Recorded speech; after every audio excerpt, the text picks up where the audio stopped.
ఓం శ్రీరామచంద్ర పరబ్రహ్మణే నమః.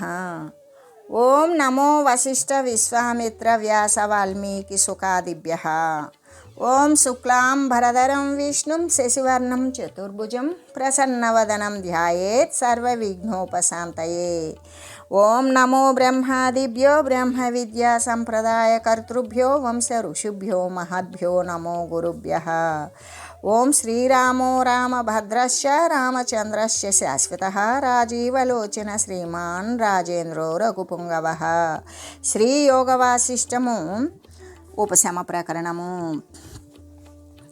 అయితే శ్రీరామచంద్రుడు ఈ విధంగా అడిగాడు. పరబ్రహ్మాకారాన్ని పొందినటువంటి ప్రహ్లాదుని యొక్క మనసు నారాయణుడు నినదించినటువంటి పాంచజన్యము అనబడే ఈ శంఖం యొక్క ధ్వనిని ఏ విధంగా, ఆ ధ్వని ద్వారా ఆయన బుద్ధి ఎలా మేలుకొన్నదో దానిని గురించి తెలియజేయండి అని అడగగా శ్రీ వశిష్ఠ గురుదేవులు చెప్తూ ఉన్నారు. ఈ లోకమునందు ముక్తి సదేహమని విదేహమని రెండు రకాలుగా ఉన్నాయి. వీటి వివరాలను గురించి తెలియజేస్తాను విను. విషయ సంబంధమైన బుద్ధి లేకుండా ఉండడం, ఇష్టాయిష్టముల గ్రహణ త్యాగ శూన్యత కలిగి ఉండడం, ఇట్టి స్థితినే జీవన్ముక్తి అని గ్రహించాలి. ఎందుకు అంటే జీవించి ఉండగానే ముక్తి చెందాడు. విషయ సంబంధమైన బుద్ధి లేదు, ఇష్టమునందు అయిష్టమునందు అనేటువంటి భావన లేకుండా ఉన్నటువంటి వాడు. ఇటువంటి స్థితే జీవన్ముక్తి. అయితే రామ, ఆ వ్యక్తే ప్రారబ్ధాన్ని అనుసరించిన తర్వాత, అంటే శరీరాన్ని వదిలివేసిన తర్వాత, మరి ఎలాగంటే ఆ శరీర పతనం జరిగిన తర్వాత పొందేటువంటిది విదేహముక్తి అని చెప్పబడుతుంది. ఇటువారు ఎవరికీ కనపడరు. ఎందుకు అంటే జీవన్ముక్తి అయినటువంటి వారు జీవించి ఉండగానే ముక్తత్వం పొందుతారు కాబట్టి వారి శరీరం కనబడుతుంది. అదే విదేహముక్తి అంటే శరీరాన్ని వదిలివేసిన తర్వాత పొందేటువంటి ముక్తి కాబట్టి వాళ్ళ ప్రారబ్ధ కర్మని అనుభవించేసిన తర్వాత శరీరాన్ని వదులుతారు. ఆ వదిలిన తర్వాత పొందేటువంటి ముక్తి కాబట్టి అది విదేహముక్తి అనబడుతుంది. ఇది అందరికీ కనబడేటువంటి వారు కానే కారు. అంతేకాదు, ఈ జీవన్ముక్తిలో యొక్క హృదయమునందు దంచబడినటువంటి గింజను పోలినది అయి ఉంటుంది. అంటే గింజను దంచితే అది మళ్ళీ మొలక రాదు, లేదా గింజను వేయించితే అది మళ్ళీ మొలక రాదు. అలాగే ఈ పునర్జన్మ అంకురరహితము అయినటువంటి విశుద్ధ వాసన వెలయుచూ ఉంటుంది. కాబట్టి పవిత్రమును తృష్ణాకార్పణ్యరహితము ఎటువంటి అంటే పవిత్రమైనటువంటిది, కోరిక అనేటువంటిది, జ్ఞానశూన్యము అనేటువంటిది నశించిపోయినట్టు. అంతేకాదు, విశుద్ధమైన బ్రహ్మ ధ్యాన స్వరూపమే అయిన ఆసన సుషుప్తి అందలి వాసనల వలె అలాగే కనబడుతూ ఉంటుంది. కాబట్టి రఘుత్తమ, 1000 ఏళ్ల వరకు కూడా శరీరము ఉన్నప్పటికీ వారి చిత్త ప్రవృత్తి వలననే ప్రబుద్ధులవుతూ ఉంటారు. కాబట్టి మహాబాహో, ప్రహ్లాదుడు కూడా ఆ యొక్క శంఖము యొక్క శబ్దించినప్పుడు అవబోధితుడయ్యాడు. అంతరమున ప్రకాశిస్తూ ఉన్న ఏ విశుద్ధ చిత్తవృత్తి వలన ఆయన ప్రబోధాన్ని మెలకువను పొందాడు అని చెబుతూ, హరిరాత్మా హి భూతానాం తస్యత్ ప్రతిభాసతే తత్తద్ధైవ భవత్యాసు సర్వమాత్మైవ కారణం. అంతేకాదు, హరి నిఖిల అంతరాత్మ, నిఖిల జీవులకు, సర్వేక సమస్తమైన త్రిలోక జీవులకు మొత్తానికి కూడా ఆయన అంతరాత్మయ్య ఉన్నాడు. నిఖిల కారణుడు, సర్వానికి కారణము ఆయనే అయి ఉన్నాడు. అంతేకాదు, సత్య సంకల్పుడు అగును. ఆయన చేసేటువంటి సంకల్పమే సత్యమైనది, అతని యందు అందుకే ఉదయించింది కాబట్టి అలాగే అవుతుంది అని చెబుతూ, ఎలాగంటే నారాయణుడు అంటే విష్ణువు సమస్త ప్రాణుల యొక్క ఆత్మ అయి ఉన్నాడు కదా. అతనికి ఏది ఎట్లా ప్రతిభాసిస్తూ ఉన్నదో అది అట్లాగే శీఘ్రంగా అయిపోతుంది. ఎలాగంటే సమస్తానికి కూడా కారణము ఆత్మయే అయి ఉన్నది అని చెబుతూ, అంతేకాదు వాసుదేవుడు మరి ప్రహ్లాదుడు బోధనందుగాక అని అనుకున్నాడు. ఆయన అలా ఆలోచన చేసిన వెంటనే అలాగే జరిగింది. ఎందుకు? ఆయన సత్య సంకల్పుడు కాబట్టి. అంతేకాదు, కారణ విహీనుడైనటువంటి వాసుదేవుడు మరి తన యందు జగత్తుల సృష్టింప శరీరాన్ని గ్రహించాడు. మరి వాసుదేవుడు ఉత్పన్నమవడానికి ఏ కారణము లేదు. కారణమే లేనటువంటి వాసుదేవుడు తన యందు జగత్తులను సృష్టించడానికి తన యొక్క శరీరాన్ని తను గ్రహించాడు. లేకపోతే తనకి శరీరం లేదు, సర్వ శరీరాలు తనవే అని చెబుతూ ఆత్మావలోకనేనాసు మాధవ పరిదృశ్యతే మాధవారాధనేనాసు స్వయమాత్మావలోక్యతే. ఆత్మ సాక్షాత్కారమైన వెంటనే కూడా మాధవుడు ఆగపడతాడు. మాధవ అంటే ఆరాధనమున ఆత్మ కూడా అవలోకింపబడుతూ ఉన్నది. ఎలాగంటే ఆత్మను దర్శించడం చేత, అంటే ఎవరి యొక్క ఆత్మను వారు సాక్షాత్కరించుకోవడం చేత విష్ణు భగవానుడు శీఘ్రంగా కనపడతాడు. విష్ణు భగవానుని ఆరాధించడం చేత ఆత్మ స్వయంగా శీఘ్రముగా ఆగపడుతుంది. అంటే అక్కడ విష్ణువుకి ఆత్మకు వేరే భేదము అనేది లేదు అని చెబుతూ, కాబట్టి రాఘవ, నీవు ఈ తత్వాన్నే అవలంబించు, ఆత్మదర్శనం కోసమే ప్రయత్నించు. విచార బలము చేత నీవు ఆత్మపదాన్ని పొందగలుగుతావు. కాబట్టి రామ, ఈ విచార సూర్యుణ్ణి చూడలేదనుకో, దుఃఖధారలు అనేటువంటి వర్షించు సంసార వర్షాకాలము జనులకు మిక్కుటమైనటువంటి జడత్వాన్నే ఇస్తుంది. ప్రసాదాత్మనో విష్ణోర్మాయేయ మతిభాసుర ప్రభాదతేన ధీరాంస్తు యక్షే మంత్రవతో యథా. మంత్రసిద్ధులకు కూడా పిశాచ బాధ ఉండనట్లుగానే విష్ణు రూపియగు ఆత్మ యొక్క అనుగ్రహమున విచారణ పరాయణులకు ధీరుల యొక్క సంసారమును మహామాయ వలన ఎప్పటికీ కూడా వారు బాధింపబడరు. మంత్రాలు చెప్పేవాడిని చేసినటువంటి మంత్ర జపం చేసేటువంటి వాడికి మంత్రసిద్ధి లభిస్తుంది. ఆ మంత్రసిద్ధి గలవాణిని పిశాచి బాధిస్తుందా? ఏదైనా అంటే బాధింపజాలదు. అలాగానే ఆత్మరూపుడైనటువంటి విష్ణుదేవుని యొక్క అనుగ్రహం వలన ఈ మహాతేజోవంతమైనటువంటి మాయ ధీరులను ఏమాత్రము కూడా, ధీరులు అంటే జ్ఞానులే కదా, వారిని ఏమాత్రము కూడా బాధింపజాలదు. ఎలాగంటే గాలికి నిప్పుజ్వాల పైకి అంటే గాలి తోలుతోంది, నిప్పుజ్వాల పైకి ఎగుస్తుంది కదా, అలాగే ఎగుస్తుంది.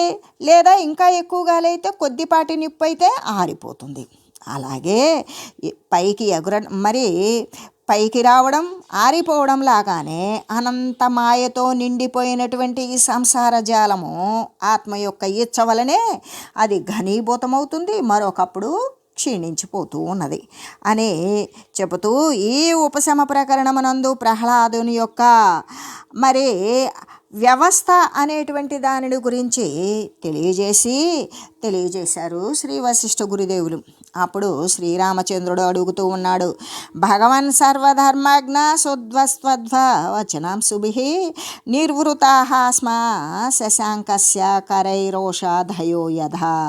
ఓ భగవానుడా, సర్వధర్మజ్ఞ, చంద్రకిరణాల చేత ఓషధులు తృప్తి పొందినట్లుగానే శుద్ధములైన మీ వచనాల చేత నేను ఆహ్లాదం పొంది ఉన్నాను. అంతేకాదు, చెవులు ఏమి కోరుకుంటున్నావో అటువంటి మృదులమైన సౌమ్యమైన పవిత్రమైన మీ వాక్యాలను అలంకారాలలాగానే గ్రహించి పరమసుఖాన్ని పొందాను. అంతేకాదు, పురుష ప్రయత్నము చేత సర్వము కూడా సంపన్నమవుతుంది వెనుక మీరు చెప్పి ఉన్నారు. ఏదైనా ప్రయత్నం ద్వారానే సాధించుకోవచ్చు అనే విషయాన్ని. అయినట్లయితే ప్రహ్లాదుడు విష్ణుని యొక్క సహాయం లేకుండానే ప్రబోధాన్ని పొందలేదేమి అని అడగగా, అప్పుడు శ్రీ వశిష్ఠ గురుదేవులు ఈ విధంగా చెప్తున్నారు, యద్యద్రాఘవ సంప్రాప్తం ప్రహ్లాదేన మహాత్మన తత్తదా సాధితం తేన పౌరుషాదేవ నాణ్యతః. ఏమంటున్నారు? రాఘవ, మహాత్ముడగు ప్రహ్లాదుడు పొందిన పొందింది అంతా కూడా తన యొక్క స్వీయ పౌరుష బలం వలననే, వేరొక ఉపాయం వలనైతే కాదు. అంటే రాఘవ, మహాత్ముడైనటువంటి వాడే ప్రహ్లాదుడు. ఆ గొప్ప ఆత్మ అయినటువంటి ప్రహ్లాదుడు, జ్ఞాని అయినటువంటి వాడు దేనినైతే పొంది ఉన్నాడో అది అంతా కూడా అతని యొక్క పురుష ప్రయత్నం వలననే చేకూరింది, కానీ మరి దేని చేత కూడా కాదు అని చెబుతూ, ఎలాగంటే ఆత్మ, నారాయణుడు, తిలతైలము, పటశుక్లాలు, మరి కుసుమ సౌరభాలులాగానే అభిన్నులు. ఆత్మ కంటే నారాయణుడు వేరు కాదు, తిలతైలము నువ్వుల కంటే తైలము వేరు కాదు, అట్లాగే పటశుక్లము వటసు అంటే వస్త్రానికంటే కూడా దారము వేరు కాదు. అంతేకాదు కుసుమ సౌరభము అంటే పువ్వులో నుండి వచ్చిన వాసన వేరు కాదు. అవి ఎలా వేరు కాదు ఒకే వస్తువు, అలాగే వీరిద్దరూ కూడా అభిన్నులే అని చెబుతూ, యోహి విష్ణు స ఏవాత్మ యోహ్యాత్మ సౌ జనార్దన విష్ణువాత్మ శబ్దౌ పర్యాయౌ యథా విటపి పాదపౌ. విష్ణువే ఆత్మ, ఆత్మయే జనార్దనుడు, విటపి పాదపముల వలెనే ఈ రెండు కూడా పర్యాయ శబ్దాలే. ఎలాగంటే ఎవడు విష్ణువో అతడే ఆత్మ, ఎవడు ఆత్మో అతడే విష్ణువు. ఈ విష్ణు ఆత్మ శబ్దాలు రెండు కూడా విటపి పాదప శబ్దాలు లాగానే, అంటే వృక్షము తరు అనేటువంటి శబ్దాలు, తరువు అన్నా వృక్షము అన్నా ఏ విధంగా ఒకే అర్థాన్ని స్ఫురిస్తాయో అలాగనే ఈ విధంగా అంటే ఈ విటపి పాదప అనేటువంటి శబ్దాలలాగానే పర్యాయవాచకాలై ఉన్నాయి. కానీ ఎవడు విష్ణువో ఆయనే ఆత్మ, ఎవడు ఆత్మో ఆయనే విష్ణువు అనేటువంటి విషయాన్ని గురించి చెబుతూ, అంతేకాదు ఈ ఆత్మయే తన యొక్క పరమశక్తి వలన ప్రహ్లాదుడు అనే ఆత్మను మరి విష్ణు భక్తుని చేశాడు. అంతేకాదు ప్రహ్లాదుడు యొక్క ఆత్మ వలననే ప్రబోధ వరాన్ని పొందాడు. అతడే స్వయంగా విచారణ పరాయణుడై జ్ఞానాన్ని పొందాడు. కాబట్టి ఒక్కొక్కప్పుడు ఆత్మ తన యొక్క శక్తి వలననే తనే ప్రబుద్ధమవుతుంది, మేల్కొంటోంది. మరొకప్పుడు భక్తి లభ్యుడగు విష్ణుని వలన ప్రబోధాన్ని పొందుతుంది. కాబట్టి ఈ మాధవుడు చిరకాలము కూడా ఆరాధితుడే అయినప్పటికీ పరమ సంతుష్ట స్వభావుడైనను విచారరహితునికి జ్ఞానము వసగజాలడు కదా. కాబట్టి ముఖ్య పురుషయత్నోత్థో విచార స్వాత్మదర్శనే గౌణో వరాదికో హేతుర్ముఖ్య హేతు పరోభవ. పురుష ప్రయత్నము వలన కలిగే మరి ఆత్మవిచారమే తత్సత్ సాక్షాత్కారానికి ముఖ్యోపాయము. తనదైనటువంటి స్వకీయమైన ప్రయత్నం ద్వారా చేసేటువంటి ఆత్మవిచారమే తన యొక్క సాక్షాత్కారానికి, తన యొక్క ఆత్మ సాక్షాత్కారానికి ముఖ్యమైనటువంటి ఉపాయం. వరప్రధానాదులు గౌణోపాయాలు అంటే అవి రెండోవి. వరం కానీ వరాలు ఇవ్వడం అట్లాంటివన్నీ కూడా రెండో విషయాలు. అదే తన యొక్క పురుష ప్రయత్నము, తన యొక్క స్వకీయమైన ప్రయత్నము లేకపోతే అది మరి సాధించుకోలేడు. అందుకని నీవు ముఖ్యమైనటువంటి ఉపాయాన్ని అంటే పురుష ప్రయత్నం వలన కలిగేటువంటి ఆత్మవిచారమే ద్వారానే మరి తన యొక్క సాక్షాత్కారము అనేది జరుగుతుంది. కాబట్టి అదే ముఖ్యమైనది. కాబట్టి అటువంటి ముఖ్యోపాయాన్ని నీవు అవలంబించు అని చెబుతూ, ఎలాగంటే ఓ రామ, పురుష ప్రయత్నాల వలన జనించేటువంటి విచారణ ఏదైతే ఉన్నదో అదే స్వాత్మదర్శనమున ముఖ్య హేతువై ఉన్నది. తన యొక్క ఆత్మను దర్శించుకునేదానికి అదే ముఖ్యమైన కారణం. వరాదులు అంటే విష్ణుని ద్వారా వరం పొంది వరం ద్వారా తను ముక్తత్వాన్ని చెందాడు అనేటువంటిది ఇదంతా కూడా గౌణ ప్రధానమే. అంటే గౌణహేతువు అంటే ఏంటి? అప్రధానమైనది. ఆయన ఇచ్చిన వరం వల్ల ఈయన ముక్తత్వాన్ని పొందలేదు. ఆయన తనదైనటువంటి స్వకీయమైన పురుష ప్రయత్నం వలన, ఆయన ఆరాధించినటువంటి ఆరాధన వలన, ఆత్మయే నారాయణుడు, నారాయణుడే ఆత్మ కాబట్టి ఆయన చేసినటువంటి ఆత్మతత్వ విచారణ వలన ఆయన ముక్తత్వాన్ని పొందాడు అని చెబుతూ, ఇక్కడ వరము ఇవ్వడం వలన పొందాడు అనుకోవడం అనేటువంటిది అప్రధానమైనది. ఇది కాదు ప్రధానమైనది. ప్రధానమైనది ఏంటి? ఆయన యొక్క స్వాత్మ సాక్షాత్కారానికి ముఖ్యమైన ఉపాయము అంటే తన యొక్క ప్రయత్నం వలన కలిగినటువంటి ఆత్మవిచారమే తన యొక్క సాక్షాత్కారానికి ముఖ్యమై ఉన్నది. కాబట్టి నీవు ఇటువంటి విషయాల యందు శ్రద్ధ పెట్టకుండా నీవు ముఖ్య హేతువు ఏదైతే ఉన్నదో అంటే స్వకీయమైన పురుష ప్రయత్నము, దాని యందే తత్పరుడివై ఉండు అని చెబుతూ, పూర్వమేవ బలాత్తస్మాధాక్ర క్రమ్యేంద్రియ పంచకం అభ్యసన్ స్వర్వ యత్నేన చిత్తం కురు విచారవత్. మొట్టమొదట నీవు బలవంతంగా కూడా పంచేంద్రియాలను వశం చేసుకో.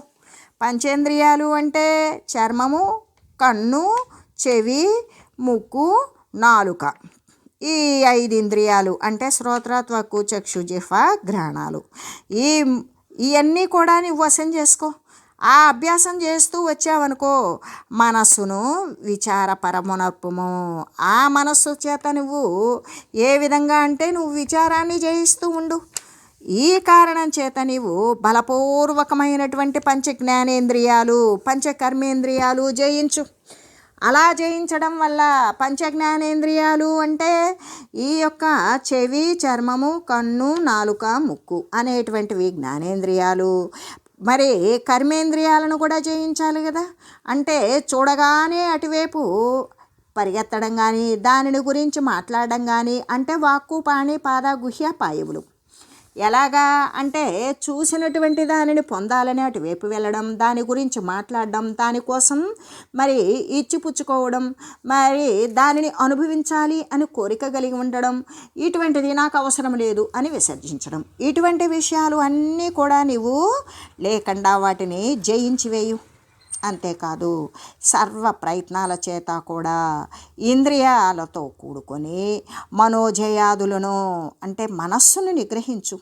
బాగుగా అభ్యాసం చేస్తూ ఉంటే చిత్తాన్ని విచారణాశీలంగా చేయవచ్చు. యద్యదా సాధ్యతే కించిత్ చిత్వచిదేవ హి స్వశక్తి సంప్రవృత్య తల్లభ్యతే నాణ్యతః క్వచిత్.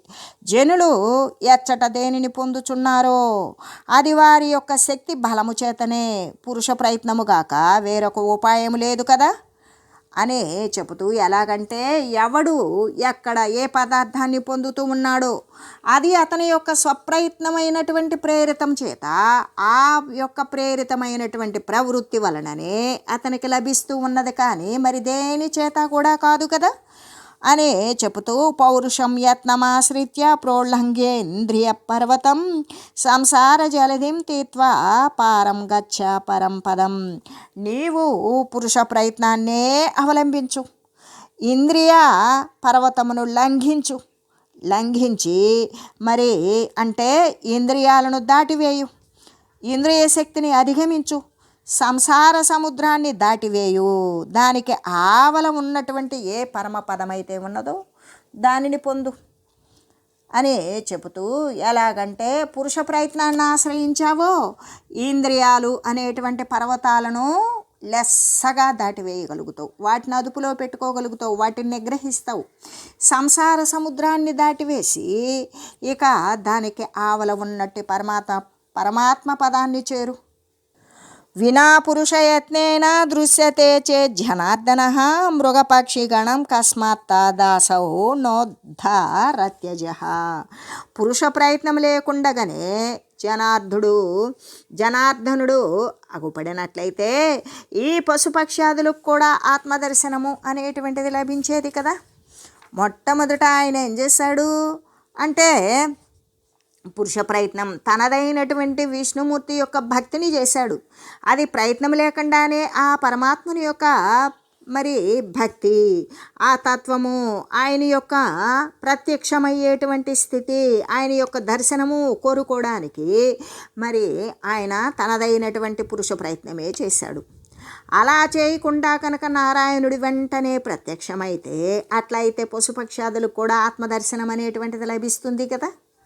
ఎందుకు అంటే ఆత్మయే నారాయణుడు, నారాయణుడే ఆత్మ అన్నప్పుడు సర్వాత్మస్వరూపుడైనటువంటి ఆ నారాయణుడు ఎటువంటి పురుష ప్రయత్నము ప్రహ్లాదుడు చేయకనే లభించిందా నారాయణుడి యొక్క దర్శనము?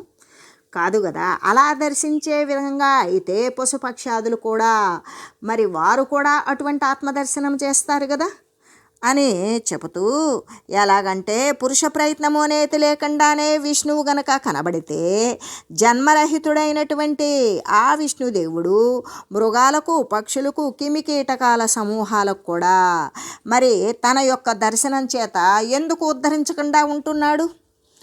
ఆత్మదర్శనం ద్వారా ఎందుకు ఉద్ధరించడం లేదు అంటే దీనికి పురుష ప్రయత్నమే ముఖ్యమైనది అని చెబుతూ, గురుశ్చేదుద్ధరత్యఘ్నమాత్మీయాత్ పౌరుషాధృతే ఉష్ట్రం ధాంతం బలీవర్ధం తత్కన్స్మాన్నో ధరత్యసౌ. గురువు పౌరుష విహీనుడగు అగ్నుని కూడా ఉద్ధరించుచో లొట్టెను ఎద్దును కూడా ఉద్ధారమునర్పగలిగి ఉండేవాడు కదా. ఎలాగా అంటే గురువు అనేటువంటి వాడు ఏ పురుష విహీనుడు అంటే ప్రయత్నం లేకుండా చేయకుండా ఉండేటువంటి వాడు. తనదైనటువంటి స్వకీయ ప్రయత్నం లేనటువంటి అజ్ఞానిని కూడా గురుదేవుడు ఉద్ధరించేటట్లయితే ఒంటెను, ఎద్దును కూడా ఉద్ధరించాలిగా. అలా కాదు, ఎవడైతే పురుష ప్రయత్నం చేస్తాడో వాడిని మాత్రమే ఉద్ధరిస్తాడు అని చెబుతూ, ఎలాగంటే అజ్ఞాని యొక్క స్వకీయమైన పురుష ప్రయత్నం లేకపోతే గురువు అజ్ఞానిని ఉద్ధరిస్తాడా? అలా అజ్ఞానిని ఏ ప్రయత్నం చేయకనే ఉద్ధరించినట్లయితే అటువంటి పురుష ప్రయత్నము కానటువంటి ఒంటెను, ఎద్దును కూడా ఆ గురువు ఎందుకు ఉద్ధరించకుండా ఉన్నాడు అని చెబుతూ, అంతేకాదు హరి వలన కానీ, గురువు వలన కానీ, ధనము వలన కానీ కూడా మహత్పదము అనేటువంటిది లభించదు. అది ఎలా లభిస్తుంది అంటే స్వీయ పురుషయత్నము వలననే, తనదైనటువంటి ప్రయత్నం వల్లనే లభిస్తుంది. అంతేకాని దాని వలన మాత్రమే మనసును వశం చేసుకోవాలి. అలా వశం చేసుకున్నటువంటి ద్వారా తన ఎంతట తానే ఆ మహత్పదాన్ని పొందవచ్చు అని చెబుతూ, అభ్యాస వైరాగ్యయుత దాక్రాంతేంద్రియ పన్నగాత్ నాత్మనః ప్రాప్యతే యత్తత్ ప్రాప్యతే నా జగత్రయాత్. వైరాగ్యాన్ని అవలంబించి అభ్యాసము వలన ఇంద్రియాలు అనబడేటువంటి భుజంగాలు ఏవైతే ఉన్నాయో, ఇంద్రియాలు ఎటువంటివి? కాలసర్పాలు లాంటివి. అవి ఎల్లవేళలా నాలుకలు జాస్తూ ఉంటాయి. అటువంటి దానిని వశం చేసుకుని ముల్లోకములలో కూడా పొందరానిది ఏది కూడా లేదు. అలా వశం చేసుకున్నట్లయితే, ఇంద్రియ నిగ్రహం కలిగి ఉన్నట్లయితే, అంటే అది దేని ద్వారా సాధ్యమవుతుంది అంటే అభ్యాస వైరాగ్యంతో కూడుకొని ఇంద్రియాలు అనేటువంటి సర్పాన్ని వశం చేసుకున్నట్లయితే, ఆ వశం చేసుకున్నటువంటి మనసు చేత జీవునికి పరమ పురుషార్థము అనేటువంటిది ప్రాప్తిస్తుంది. అలా ప్రాప్తించకపోతే ఇక అది ముల్లోకముల చేత కూడా అతనికి సంప్రాప్తి కానేరదు. అటువంటి శుద్ధమైన మనసు చేతనే పరమ పురుషార్థమైన మోక్షం లభిస్తుంది. కానీ మరి అంతేకాదు ఇతర విషయాల చేత ముల్లోకముల యందలి దేని చేత కూడా కానే కాదు. తనదైనటువంటి అభ్యాస వైరాగ్యాలతో కూడినటువంటి పురుష ప్రయత్నం ద్వారా మాత్రమే పరమ పురుషార్థమైనటువంటి ఆ మోక్షము అనేది సిద్ధిస్తుంది అని తెలియజేస్తూ, ఆరాధయాత్మనాత్మానమాత్మనాత్మానమర్చయ ఆత్మానాత్మానమాలోక్య సంతిష్ట స్వాత్మనాత్మని.